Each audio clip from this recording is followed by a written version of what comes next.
So hello everyone, welcome to home tutor. আমরা already class 10-এর পরিমিতির যে series শুরু করেছিলাম তার 4 নম্বর চ্যাপ্টার করে ফেলেছি, আয়তঘনক। ঠিক আছে, তো আজকে আমরা স্টার্ট করব নতুন চ্যাপ্টার, সেটা হচ্ছে চ্যাপ্টার নাম্বার 8, লম্ববৃত্তাকার চোঙ।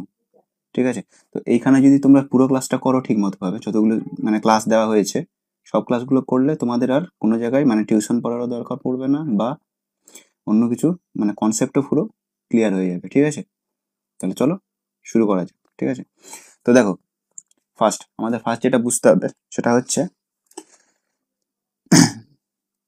চোঙ কি। ঠিক আছে, তো চোঙ কি, তো আমরা সবাই বাড়িতে পাইপ দেখেছি। ঠিক আছে, বিভিন্ন ধরনের পাইপ দেখেছি, বা ক্যান্ডেল মানে মোমবাতি দেখেছি। ঠিক আছে, বা অনেক কিছু ওই টাইপেরই দেখেছি, স্পিকার এই টাইপের জিনিসগুলো দেখেছি। তাহলে দুটো ফিগার আঁকছি, ঠিক আছে, দুটো না তিনটে আঁকছি, তাহলে লম্ববৃত্তাকার চোঙ কি, এবার আমরা সেটাকে বুঝি। তো প্রথমে দেখো, ভালো করে বোঝো। ঠিক আছে, যদি এখানে তোমরা পুরো কনসেপ্টটাকে ঠিক করে ক্লিয়ার করো, প্রতিটা অঙ্ক করতে কোনো সমস্যা হবে না। প্রতিটা অঙ্ক তোমরা ইজিলি নিজে নিজেই সলভ করতে পারবে। পুরো চ্যাপ্টারটার কনসেপ্ট ক্লিয়ার করে দেবো। ঠিক আছে, কিন্তু প্রতিটা কথা গুরুত্ব সহকারে শুনতে হবে। যদি গুরুত্ব সহকারে না শোনো তাহলে কিন্তু অনেক জায়গায় মনে হতে পারে যে বুঝতে পারছি না। গুরুত্ব দিয়ে শুনলে সবগুলোই তোমরা করতে পারবে। ঠিক আছে, তো তিনটে ছবি হয়ে গেছে। ঠিক আছে, তো তিনটে ছবি হলো। এইবার দেখো, তিনটে ছবি হলো তো, এইবার এই চোঙের দেখো একটা বডি আছে, আর বডির সঙ্গে কি দুটো সার্কেল আছে, মানে দুটো বৃত্ত আছে। তো উপরের প্রান্তে একটা বৃত্ত, নিচের প্রান্তে একটা বৃত্ত, আর এটা একটা অবশ্যই 3D ফিগার। ঠিক আছে, তো এবার দেখো, এই যে এই বৃত্তের মধ্যবিন্দু আর এই বৃত্তের মধ্যবিন্দু, এই দুটোকে একটা লাইন দিয়ে যোগ করছি। ঠিক আছে, একটা লাইন দিয়ে যোগ করলাম, সেম ভাবে প্রতিটার একটা করে লাইন দিয়ে যোগ করে দিচ্ছি। ঠিক আছে, তো এই দেখো প্রতিটাই যোগ করে দিলাম। প্রতিটা যোগ করে দেওয়ার পরে এইবার কি, এই যে যোগ করলাম যে লাইনগুলো পেলাম, এগুলোই হচ্ছে কি এই লম্ববৃত্তাকার চোঙটির অক্ষ। ঠিক আছে, তো অক্ষ, তো দেখো এই অক্ষ এবার ভূমির সঙ্গে যে কোণ তৈরি করছে আমাদেরকে সেটা দেখতে হবে। তাহলে ভূমির সঙ্গে এটা, ভূমি মানে কি, এটাই তো নিচেতে রাখা আছে, এই নিচে যে বৃত্তটা আছে এটাই নিচে রাখা আছে, তো এটা ভূমির সঙ্গে কতটা কোণ উৎপন্ন করছে। তো প্রথম কেসে কোণ কতটা তৈরি করছে দেখো, তো প্রথম কেসে কোণ তৈরি করছে এইটা। ঠিক আছে, দ্বিতীয় কেসে কোণ তৈরি করছে এইটা, এবার তৃতীয় কেসে কোণ তৈরি করছে এইটা। ঠিক আছে, তো তিনটে দেখলাম। তো দেখো চ্যাপ্টারের নাম লম্ব বৃত্তাকার চোঙ, তাহলে লম্ব কখনো বৃত্তাকার কেন বলেছে, এই আকারটা কি বৃত্তাকার মানে কি, এই সার্কেল আছে, সার্কেল দিয়ে দিয়ে তৈরি, দেখো অনেকগুলো সার্কেল দিয়ে দিয়ে দিয়ে দিয়ে দিয়ে দিয়ে তৈরি হয়েছে, ছোট ছোট সার্কেল দিয়ে। তো এটা হচ্ছে বৃত্তাকার বুঝলাম। এবার লম্ব কখনো, একটা লম্ব বললে আমরা কি বুঝি, সবসময় 90 ডিগ্রি বুঝি। আর 90 ডিগ্রি মানে কি, কিরকম কোণ হবে, একটা এইরকম একটা কোণ হবে, এই একটা কোণ, তো এটা হচ্ছে 90 ডিগ্রি। তাহলে 90 ডিগ্রি এখানে কোনটাতে আছে, একমাত্র এইটাতেই আছে। এগুলো তো, এটাও 90 ডিগ্রি না, এটাও 90 ডিগ্রি না, এটা 90 ডিগ্রি থেকে ছোট, এটা 90 ডিগ্রি থেকে বেশি। ঠিক আছে, তুমি এদিকেও লাইন টেনে দেখতে পারো, একই ব্যাপার। তো ভূমির সঙ্গে অবশ্যই 90 ডিগ্রি কোণ করবে। ঠিক আছে, তো 90 ডিগ্রি কোণ কোনটা করেছে, শুধু এইটাই, তাহলে এটাই একমাত্র লম্ববৃত্তাকার চোঙ। এই দুটো লম্ববৃত্তাকার চোঙ না। ঠিক আছে, তাহলে এই দুটো লম্ববৃত্তাকার চোঙ না। ঠিক আছে, তো লম্ববৃত্তাকার চোঙের কনসেপ্ট বুঝলাম। এইবার দেখো, চ্যাপ্টারটাকে আমরা দুটো পার্টে পড়বো। ফার্স্ট কনসেপ্টটাকে আমরা দুটো পার্টে পড়বো, একটা হচ্ছে ফার্স্ট নিরেট চোঙ, আর একটা এই ফাঁপা চোঙ। ঠিক আছে, তো আমাদের কি কি চোঙ কত টাইপের হয়, একটা হয় হচ্ছে নিরেট চোঙ, নিরেট চোঙ, আর একটা কি হয় ফাঁপা চোঙ।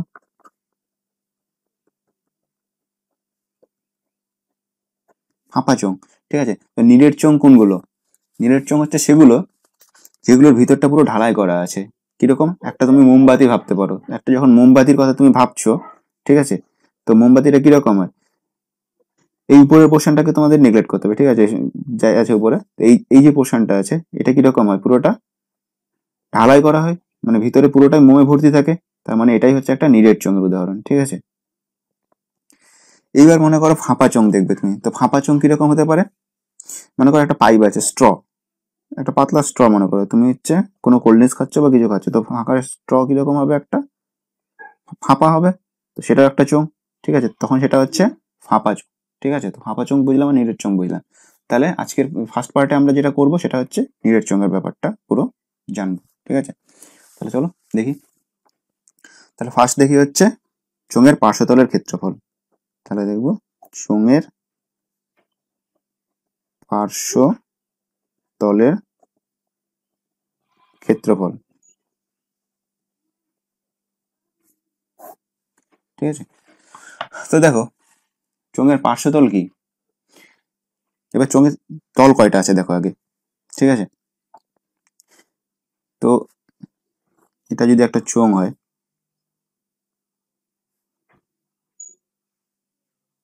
এটা যদি একটা চোঙ হয়, দেখো তল কয়টা আছে, এই চোঙটার তল আছে 3টি। কি করে? এই দেখো উপরে এই পুরোটা একটা তল হয়, হলো, নিচে এটাও একটা তল হয়, তার মানে দুটো তল গেল। আর এই দুটো কি সমতল। আর এই পাশে যেটা আছে, এই এই যেটা দেখতে পাচ্ছি আমরা সামনে, এটাই হচ্ছে একটা মানে বক্রতল। তো এটা হচ্ছে বক্রতল, তাহলে এটা হচ্ছে সমতল, এটাও সমতল,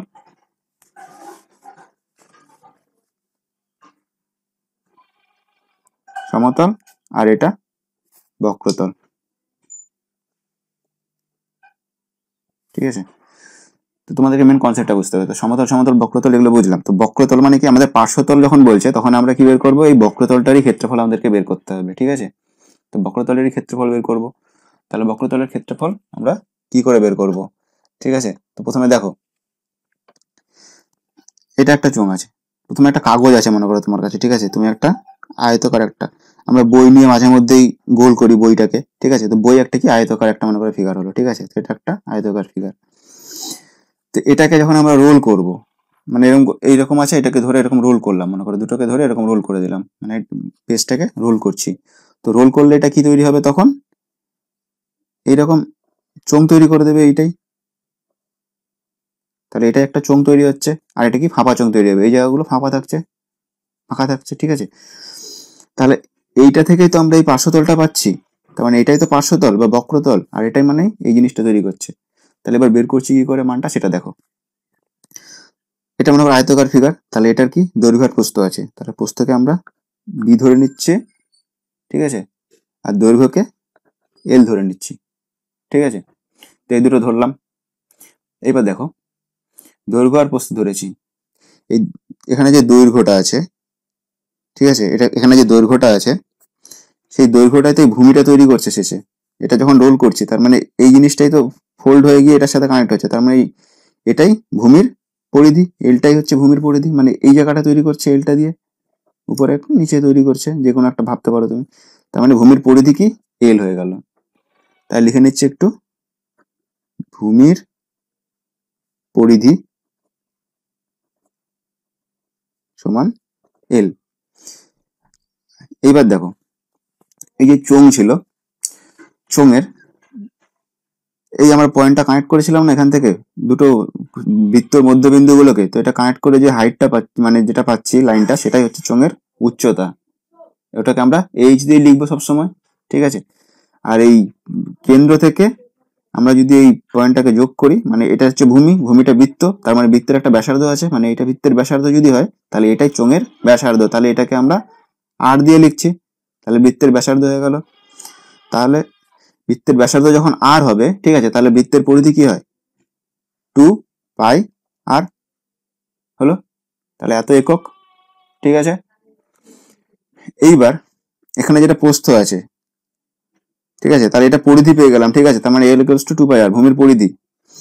আর এখানে এ বি যেটা আছে, বিটা কি হচ্ছে চোঙের এখানে এই সাইডের জায়গাটা তৈরি করেছে, আর এটাকে আমরা কি দেখলাম চোঙের উচ্চতা। তার মানে আমরা বি ইকুয়ালস টু চোঙের উচ্চতা লিখতে পারি এরকম, চোঙের চোঙের উচ্চতা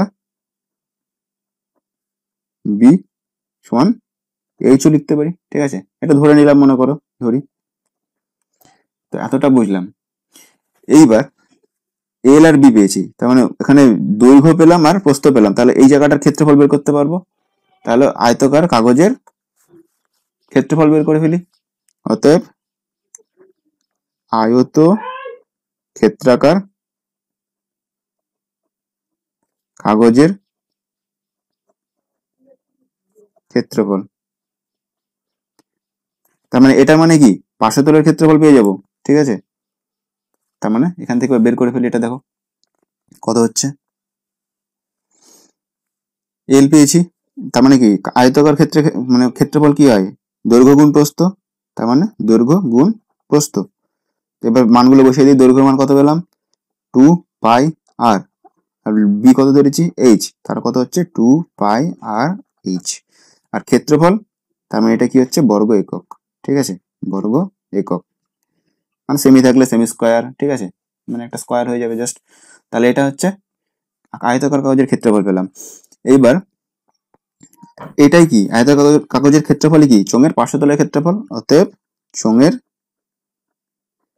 পার্শ্বতলের ক্ষেত্রফল কত হচ্ছে সমান সমান ওইটা 2 পাই আর এইচ বর্গ একক। ক্লিয়ার? তাহলে এটা বুঝতে পারলাম চোঙের পার্শ্বতলের ক্ষেত্রফল বের করলাম আমরা কি করে।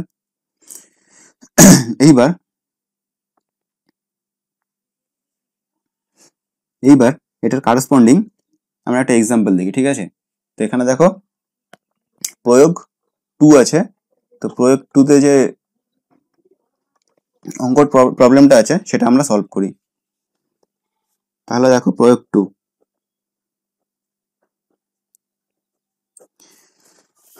একসঙ্গে অঙ্ক করব প্লাস কনসেপ্ট মানে কনসেপ্ট ক্লিয়ার করবো প্লাস একটা করে অঙ্ক করব, ঠিক আছে, তাহলে আমাদের বুঝতে সুবিধা হবে। তো 2 নম্বর দেখো কি বলেছে, একটি লম্ববৃত্তাকার মানে সরি একটি যে চোঙের ভূমির পরিধি 44 মিটার এবং উচ্চতা 14 মিটার, তার পার্শ্বতলের ক্ষেত্রফল কি হবে হিসাব করে লিখি। তার মানে ভূমির পরিধি বলে দিয়েছে, তার মানে এই যে চোঙ তার ভূমির পরিধি বলে দিয়েছে, মানে এইটা বলে দিয়েছে পুরোটা। এইটা মানে আমরা কত জানি, চোঙের এটা যদি আর হয়, ঠিক আছে, তাহলে এটা কত হবে, চোঙের পরিধি কত হবে 2 পাই আর। তাহলে 2 পাই আর মানে কত বলে দেওয়া আছে, চোঙের পরিধি বলে দেওয়া আছে, আর কি উচ্চতা বলে দেওয়া আছে 14 মিটার। তাহলে আমাদের কি বলতো পার্শ্বতলের ক্ষেত্রফল। তাহলে চলো করে ফেলি, তাহলে লিখে ফেলছি। প্রথমে ধরি চোঙের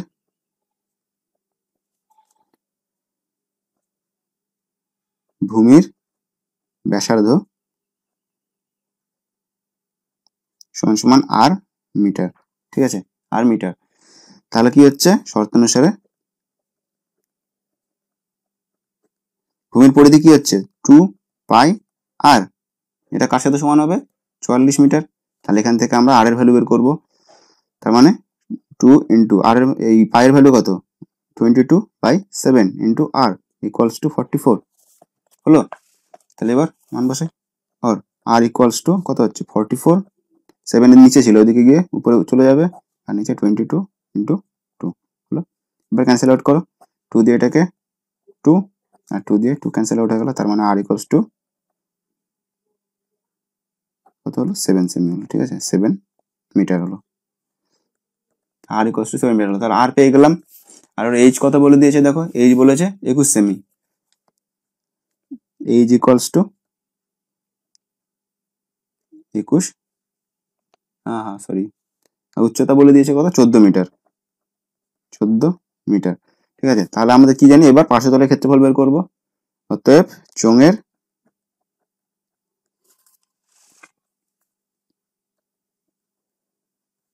পার্শ্বতলের ক্ষেত্রফল সূত্র কি জানি 2 পাই আর এইচ। তাহলে যা হবে মানগুলো বসিয়ে দিই, 2 পাই মানে 22 এর 7, আর আর মানে কত হচ্ছে আমরা পেলাম 7 মিটার পেলাম, আর 7, আর এইচ মানে 14 মিটার, ঠিক আছে। তাহলে এত একক কি হয় বর্গ একক, তার মানে মিটার আছে, তার মানে একক কি হবে মিটার স্কোয়ার, ঠিক আছে। বর্গ মানে কি স্কোয়ার, মিটার স্কোয়ার হয়ে গেল। এবার এটাকে সলভ করব, সলভ করলে আমরা অ্যান্সার পেয়ে যাব, ঠিক আছে। তো এটা সলভ করলে আসছে হচ্ছে তোমার 616 মিটার স্কোয়ার, ঠিক আছে। তাহলে এটা ক্যালকুলেশনটা একটু করে নেবে, এই 7 7 কেটে গেল আর গুণ করে দিলে এটা এত মিটার স্কোয়ার চলে আসছে, ঠিক আছে। তাহলে এটা বুঝলাম।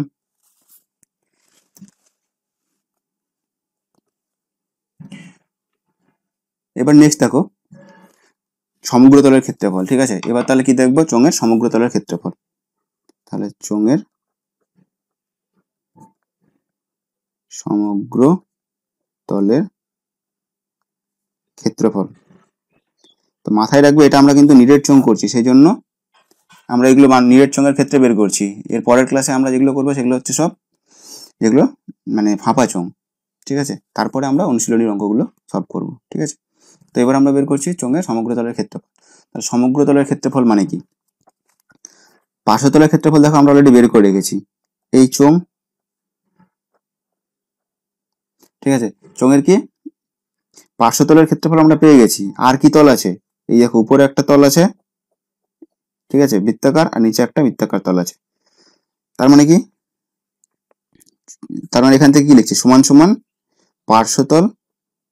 পার্শ্বতলের ক্ষেত্রফল হলো ফার্স্ট, যোগ দুটি ভূমিতলের ক্ষেত্রফল, ঠিক আছে। তার মানে কি? দুটি বৃত্তাকার তলের ক্ষেত্রফল, দুটি বৃত্তাকার তলের ক্ষেত্রফল। এবার মানগুলো বসাবো, বেরিয়ে যাবে। দেখো পার্শ্বতলের ক্ষেত্রফল কত বের করেছিলাম? 2 পাই আর এইচ প্লাস একটা বৃত্তাকার তলের ক্ষেত্রফল কি হয়? পাই আর স্কোয়ার। তাহলে দুটো বৃত্তাকার তলের ক্ষেত্রফল কি হবে? 2 দিয়ে এটাকে গুণ করবো, তার মানে 2 পাই আর স্কোয়ার। তার মানে এখানে যেটা পুরোটা পেলাম এটাই হচ্ছে সমগ্র তলের ক্ষেত্রফল। তাহলে এখান থেকে দেখো দুটো থেকে কি কি কমন যাচ্ছে, তার মানে 2 পাই আর একটা করে আর কমন যাচ্ছে, দেখো তার মানে কত? তার মানে এইচ প্লাস আর, এত বর্গ একক, ঠিক আছে। তাহলে এত বর্গ একক, তাহলে এটা বুঝলাম কি করে করলাম, এত বর্গ একক। তাহলে এটা হচ্ছে সমগ্র তলের ক্ষেত্রফল বেরিয়ে গেল, মানে দুটো পার্শ্বতলের ক্ষেত্রফলের সঙ্গে দুটো বৃত্তাকার তলের ক্ষেত্রফল যোগ করে দিলাম, সেখান থেকে পেয়ে গেলাম। আমাদের সবসময় কিন্তু সূত্র মনেও না থাকতে পারে, সেই জন্য এগুলো আমাদেরকে বের করে নিতে হবে সেই জায়গাগুলোতে, ঠিক আছে।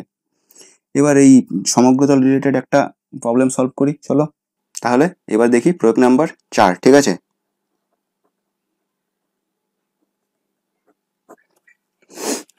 প্রয়োগ নাম্বার 4 কি বলেছে দেখো, বলেছে যদি কোনো ঢাকনা সমেত চোঙাকৃতি পাত্রের ভূমির পরিধি 22 ডেকামিটার এবং উচ্চতা 5 ডেকামিটার হয়, তবে ওই পাত্রের বাইরের সমগ্রতল রং করতে কত পরিমাণ জায়গা রং করতে হবে। তো যখন রং করতে হবে তার মানে কি তল রং করতে হবে, আর কি বলেছে সমগ্রতল, দেখো ওরা বলে দিয়েছে, তাহলে আমাদেরকে বের করতে হবে। তাহলে চলো দেখি, তাহলে ভূমির পরিধি এখানে বলে দিয়েছে 22 ডেকামিটার, তাহলে ওটা কি হবে?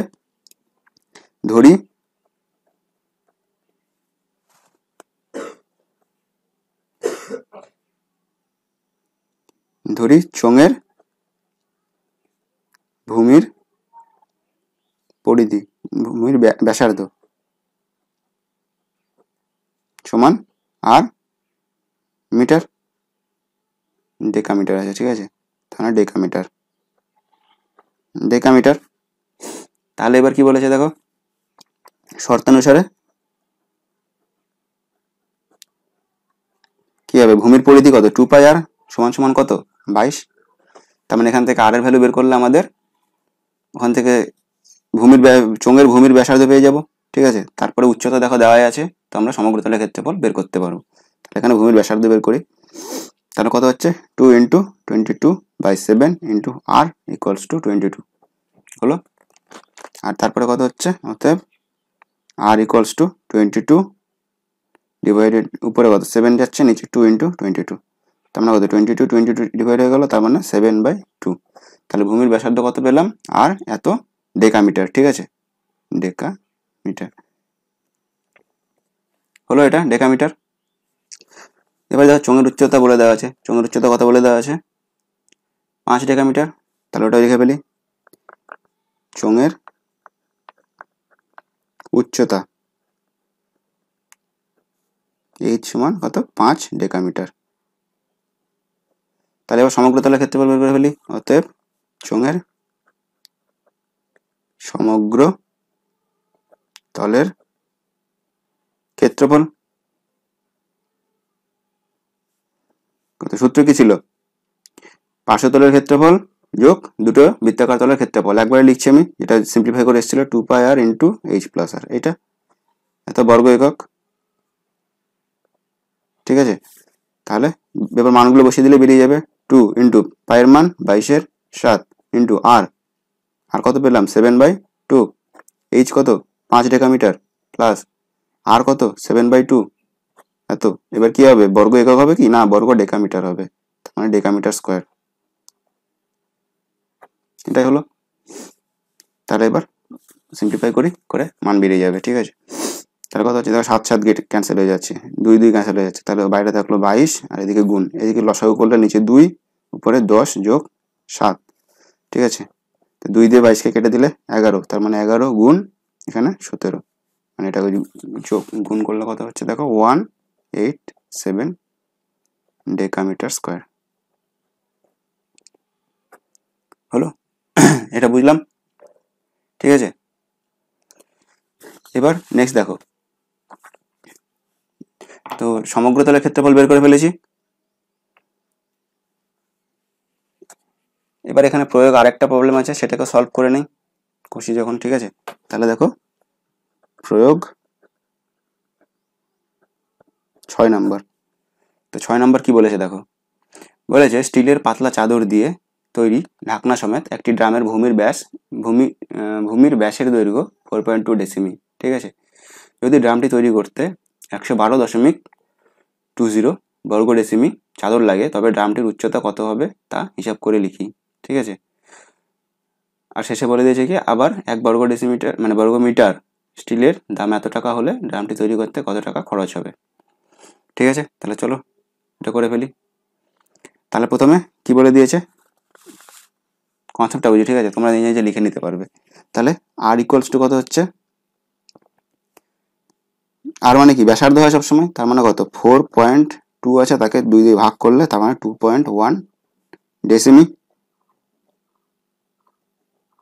ডেসিমি হয়ে গেল, ঠিক আছে।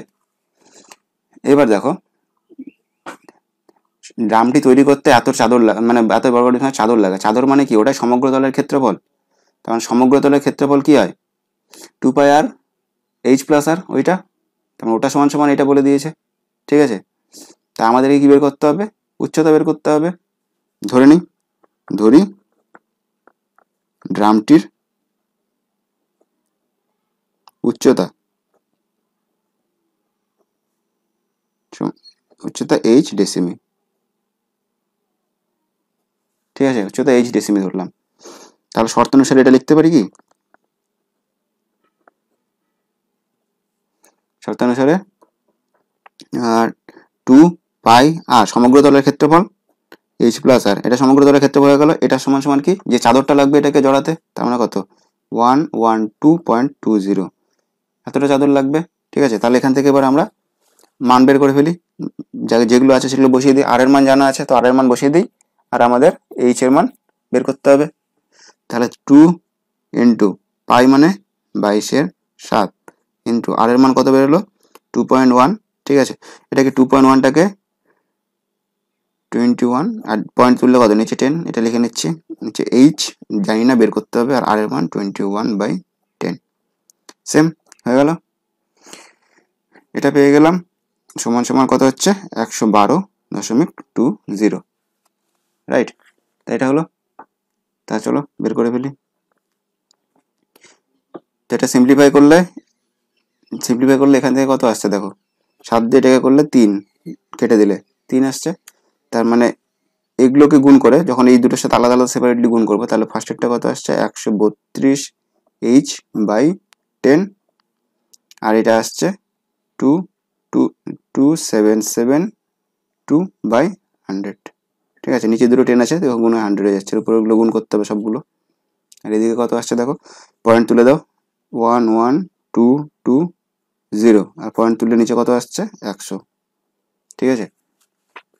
এবার একটা করে 0 দেখো এদিকে ক্যান্সেল আউট হয়ে গেল, or 132h/10 equals to 1122/10 minus এটা 277/100, এটা হয়ে গেল। তাহলে চলো এখান থেকে মান বের করে ফেলে দেখি কত আসছে। এদিকে আসছে হচ্ছে নিচে এলসিএম মানে লসাগু 100, আর এখানে উপরে 11220 মাইনাস এইটা 2772, এটা বিয়োগ করলে কত আসছে 8448/100, ঠিক আছে। তাহলে এটা হচ্ছে কত 132h/10, এটার মান আসছে। তাহলে অতএব h ইকুয়ালস টু, দেখো এই নিচে জিরো একটা করে ক্যান্সেল আউট হয়ে গেল, 8448/132। তো এটা কাটাকাটি করে সিম্পলিফাই করলে আসবে হচ্ছে আমাদের 6.4 ডেসিমি, ঠিক আছে, 6.4 ডেসিমিটার হলো। তাহলে এবার আমাদেরকে কি বের করতে হবে, যেগুলো বের করতে বলেছে সেগুলো বের করি। তাহলে এটা আমরা উচ্চতা পেয়ে গেলাম, তাহলে এটা আমরা লিখে ফেলছি। অতএব কিসে বলেছে, ড্রামটির উচ্চতা 6.4 ডেসিমি। ইম্পর্টেন্ট অঙ্ক কিন্তু, ঠিক আছে। তো ডেসিমি এটা আমরা ফার্স্ট একটা বের করে ফেলেছি, ফার্স্ট পার্ট হয়ে গেল কমপ্লিট। এবার আমরা করি সেকেন্ড পার্ট।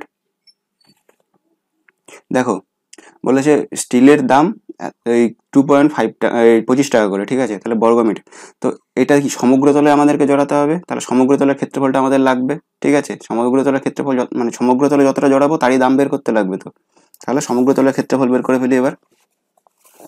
অতএব ড্রামটির সমগ্র তলের ক্ষেত্রফল সমান কি জানি সূত্র, 2πr/h+r। তো এইগুলো আমরা অলরেডি বের করে ফেলেছি, ঠিক আছে, অনেকটা বের করেছিলাম। তো 2 × 22/7 × r এর মান কত 2.1, এখানে h এর মান কত আসলো আমাদের 6.4 প্লাস r এর মান কত 2.1, এগুলো দেওয়া আছে। তাহলে ইউনিট কি হবে, এত ডেসিমিটার স্কোয়ার ক্ষেত্রফল তো হলো। তো এখানে এবার বের করে ফেলছি, দেখো। তার মানে এটা সিম্পলিফাই করলে কত 2 × 22/7 × 21/10, আর এখান থেকে এটা কত আসছে, দেখো দুটোকে অ্যাড করলে কত আসছে, নিচে 5 আর এদিকে সামনে 8, তার মানে 8.5, ঠিক আছে। তো পয়েন্ট তুললে নিচে 10, তো এত ডেসিমিটার স্কোয়ার। তো এটাকে পুরোটাকে সিম্পলিফাই করলে তোমাদের যেটা আসবে হচ্ছে সেটা 112.2 কি হচ্ছে ডেসিমিটার স্কোয়ার, ঠিক আছে। সিম্পলিফাই করলে ডেসিমিটার স্কোয়ার। সিম্পল কাটাকাটি, কিছু না কিন্তু। এই 7 দিয়ে কাটো 3, সেমভাবে এগুলোকে উপরে গুণ করে দেবে আর নিচে এটাতে ভাগ করে দিলে এটা চলে আসবে, ঠিক আছে। এত ডেসিমিটার স্কোয়ার হয়ে গেল 4 নম্বর। তাহলে বুঝতে পারলাম। এবার দেখো এতটা বুঝলাম, মানে এটা ডেসিমিটার স্কোয়ার, এটা কিন্তু খালি ক্ষেত্রফল বেরোলো। এবার টাকাটা বের করতে হবে। এবার কি বলে দিয়েছে দেখো, 1 বর্গমিটার স্কোয়ার, ঠিক আছে। তো এখানে ইউনিটটা দেখো 1 মিটার স্কোয়ার। 1 মিটার মানে আমরা কত ডেসিমিটার জানি, 10 ডেসিমিটার, ঠিক আছে, 10 ডেসিমিটার। তাহলে 1 মিটার স্কোয়ার মানে কত, 1 মিটার গুণ 1 মিটার, তার মানে মিটার স্কোয়ার হলো, তার মানে 10 ডেসিমিটার ইন্টু 10 ডেসিমিটার, তার মানে কত 100 ডেসিমিটার স্কোয়ার। তার মানে এটা আমরা হচ্ছে পেয়ে গেলাম, ঠিক আছে, 100 ডেসিমিটার স্কোয়ার।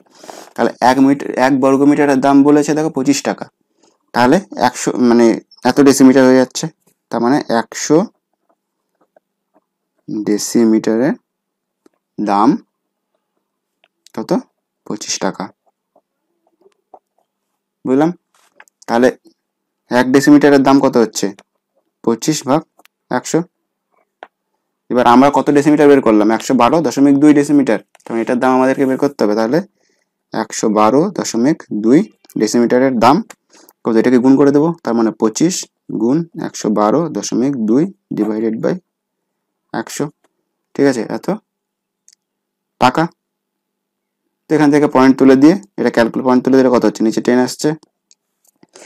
সিম্পলিফাই কিছু করতে হবে না, এই দুটোকে গুণ করে দেবে উপরে, কেননা কাটাকাটি করলে এটা কম কঠিন হয়ে যাবে, ঠিক আছে। তো এই দুটো উপরে গুণ করে দিলে যে নাম্বারটা আসবে সেটাকে ভাগ করলে কত, শূন্য খালি জাস্ট এগিয়ে আসবে।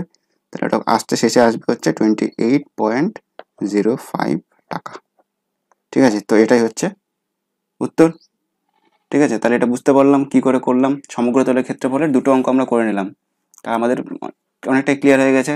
যারা এখনো বুঝতে পারেনি তারা ভিডিওটাকে আরেকবার রিপিট করে দেখে নাও, ঠিক আছে। আর এখানে তোমরা যদি ঠিকঠাক করো তোমাদেরকে আর কোনো জায়গায় পড়তে হবে না। এবার দেখো নেক্সট আমরা আরেকটা জিনিস দেখি। আমরা কি দেখলাম, দুটো মুখ ঢাকা ছিল। সমগ্র তল মানে কি, তখন দুটো মুখ ঢাকা ছিল দেখেছিলাম। এবার যদি এরকম হয় একটা ফিগার, ঠিক আছে, এরকম একটা চোঙ মনে করো, ঠিক আছে, এটা একটা চোঙ। তো তো এই মুখটা শুধু ঢাকা আছে, একটা মুখ ঢাকা আছে বা একটা মুখ খোলা আছে, ঠিক আছে। তখন আমরা কি করে ক্ষেত্রফল বের করবো সেটার সমগ্র তলের? তো একটা মুখ যখন খোলা আছে তখন সমগ্র তলের ক্ষেত্রফল, ঠিক আছে। দেখি, যখন লম্ব বৃত্তাকার চোঙের একটি মুখ খোলা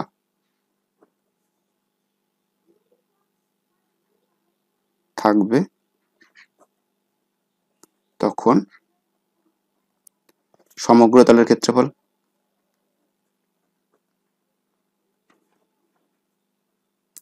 তাহলে এই ক্ষেত্রে কি হবে? পার্শ্বতল তো আছেই, তাহলে পার্শ্বতলের ক্ষেত্রফল যোগ হবে। তাহলে পার্শ্বতলের ক্ষেত্রফল কত? 2πr/h যোগ। আর সমগ্র তলের মধ্যে কি একটা তল? আগে দুটো তো বৃত্তাকার তলের ক্ষেত্রফল নিয়েছিলাম, এবার দুটো বৃত্তাকার তল নেই, একটা বৃত্তাকার তল আছে। তাহলে শুধু আমরা কোনটা নিব? নিচেরটাই নিব, ঠিক আছে। তার নিচেরটা কত? একটা তলের ক্ষেত্রফল কত হয়? বৃত্তাকার তল মানে πr², আর যেখানে ভূমির ব্যাসার্ধ, তার মানে এটা, ঠিক আছে। তাহলে এটা হয়ে গেল। তো এটাকে একটু সিম্পলিফাই করতে পারো। পাই কমন যাচ্ছে দেখো, আর আর কমন যাচ্ছে, তার মানে কত? 2h থাকছে প্লাস আর থাকছে, তার মানে এটা হচ্ছে এত বর্গ একক। তো এরকম যদি কোনো অঙ্ক আসে আমাদের একটা তল খোলা, তখন আমরা এইভাবে বের করতে পারবো, ঠিক আছে। এবার আজকে যেটা লাস্ট টপিক এই ভিডিওতে, সেটা দেখো চোঙের আয়তন, ঠিক আছে। তাহলে লম্ব বৃত্তাকার চোঙের আয়তন, ঠিক আছে। চলো আয়তন বের করে ফেলি। তাহলে দেখো, প্রথমে আয়তন সমান সমান কি হবে? ভূমির ক্ষেত্রফল, ভূমির ক্ষেত্রফল গুণ উচ্চতা, ভূমির ক্ষেত্রফল গুণ উচ্চতা। তো ভূমির ক্ষেত্রফল কত হবে? πr², এটা দেখলাম। আর উচ্চতা কত? h, h মানে তা কত হচ্ছে? πr²h। তাহলে এটা হচ্ছে ভূমির ক্ষেত্রফল। তার মানে চোঙে যদি আমরা ব্যাসার্ধ জানা থাকে আর উচ্চতা জানা থাকে, তাহলে এত ক্ষেত্রফল হয়ে যাবে, ঠিক আছে। তাহলে এত। এবার দেখো, এটা আয়তন, কিন্তু এতক্ষণ আমরা ক্ষেত্রফল দেখছিলাম, তাহলে বর্গ সেমি ছিল বা বর্গ একক ছিল। তাহলে এখানে হচ্ছে আয়তন মানে ঘন সেমি বা ঘন একক, ঠিক আছে। তাহলে এটা চোঙের আয়তন বুঝলাম। মানে আয়তন মানে কি? চোঙের ভিতরে কতটা জিনিস থাকবে, ঠিক আছে। মনে করো একটা গ্লাস নিলে তুমি, ঠিক আছে, এটা একটা গ্লাস নিলে, তো গ্লাসের ভিতরে তোমার কতটা জল থাকছে, এখানে ওই জলটাই হচ্ছে এই চোঙের আয়তন, ঠিক আছে। তো এরকম অনেক কিছুই থাকতে পারে, প্রতিটা অঙ্কের উপর ডিপেন্ড করছে কি অঙ্কে বলে দিয়েছে। তো এই হিসেবে আমরা করবো যে ভিতরে কতটা জিনিস আছে চোঙের, সেটাই হচ্ছে চোঙের আয়তন। তাহলে এটা নিরেট চোঙের ক্ষেত্রে বসছি কিন্তু, ঠিক আছে। তাহলে এটা চোঙের আয়তন হয়ে গেল। এবার এটা রিলেটেড একটা প্রবলেম সলভ করি, ঠিক আছে। তাহলে দেখো প্রয়োগ নাম্বার 13, প্রয়োগ 13 কি বলেছে দেখো। বলেছে যে চোঙের ভূমির পরিধি এত সেমি এবং উচ্চতা এত সেমি, তার আয়তন হিসাব করে লিখি, ঠিক আছে। তাহলে কি বলে দিয়েছে? প্রথমে শর্টকাটে করছি, 2πr মানে কত? চোঙের যেটা ভূমির পরিধি, এটা ভূমির পরিধি মানে কত এখানে বলে দিয়েছে দেখো, 15.4 সেমি। তাহলে এখান থেকে আমাদের আর বের করতে হবে। অতএব আর ইকুয়ালস টু কত হচ্ছে দেখো, 15.4 ডিভাইডেড বাই 2। পাই মানে কত? নিচে 22/7। তো এটা একটু সিম্পলিফাই করে লিখলে কত হবে? 15.4, এখানে 7 নিচে আছে, 7টা উপরে যাবে, নিচে 2 × 22, আর পয়েন্ট তুললে নিচে 10 হলো। এতটা গেল। তো এটাকে যদি আমরা সিম্পলিফাই করি, তাহলে এটা দেবে হচ্ছে 49/20। তাহলে এত, যেটা একক বলে দিয়েছে দেখো সেমি। আর এর মান পেয়ে গেলাম, তাহলে চোঙের ভূমির ব্যাসার্ধ পেয়ে গেছি। আর চোঙের উচ্চতা বলে দিয়েছে, দেখো চোঙের উচ্চতা এইচ সমান কত বলে দিয়েছে দেখো, এখানে 10 সেমি হয়ে গেল। তাই চোঙের উচ্চতা পেয়ে গেলাম। এবার দেখো তাহলে কি বের করতে হবে? চোঙের আয়তন বলেছে, অতএব চোঙের আয়তন, চোঙের আয়তন কত হচ্ছে? πr²h, এটা সূত্র দেখলাম, ঠিক আছে, ঘন একক তাহলে মান বসিয়ে দিই 22/7 আর স্কোয়ার মানে দুটো আর আছে, দুটো আর কত হচ্ছে তাহলে 49/20 49/20 তাহলে 49/20 ইন্টু 49/20 এটা হয়ে গেল। আর এইচ এর মান কত হচ্ছে 10 সেমি, তার মানে এত ঘন সেমি। ঠিক আছে, ঘন সেমি, এটাকে আমরা সেমি কিউবও লিখতে পারি কিন্তু, ঠিক আছে। দেখো হাত যখন ঠিকঠাক হয়ে যাবে তোমরা সেমি কিউব লিখবে, ওটাই বেটার আর স্ট্যান্ডার্ড। তাহলে এটাকে যদি আমরা সিম্পলিফাই করি পুরোটা, তো সিম্পলিফাই করার পরে যেটা অ্যান্সার আসবে সেটা হচ্ছে 188.65 এত সেমি কিউব। ঠিক আছে, তাহলে আজকের ভিডিওতে এই পর্যন্তই। ভিডিওটা ভালো লাগলে অবশ্যই লাইক কমেন্ট শেয়ার করো, ঠিক আছে। আর চ্যানেলটিকে অবশ্যই যারা এখনো সাবস্ক্রাইব করেনি করে নাও, তোমরা এরকম পুরো ভিডিও পেতে থাকবে। So stay happy, stay tuned, thank you.